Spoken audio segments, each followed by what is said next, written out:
Well, the lamp comes from a case of about 15 years ago.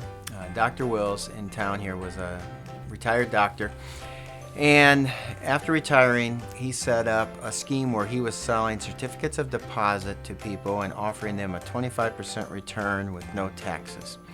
And he would get people then to reinvest their money, and he would never pay back any of the money. He would just keep rolling it over into new certificates of deposit, what's called a Ponzi scheme.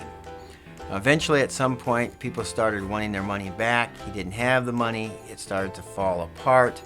A lawsuit got filed, and Judge Cherry appointed me as the court receiver to try and help all the victims that had lost their money. And about $10 million worth of money was missing.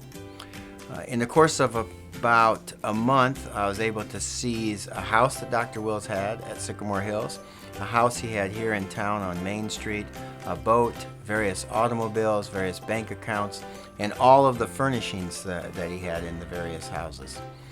And we were able to have a giant auction, and down at the Sycamore Hills house auction, we had cars lined up for probably 4 or 5 blocks to sell all of the belongings that were in this giant mansion down there.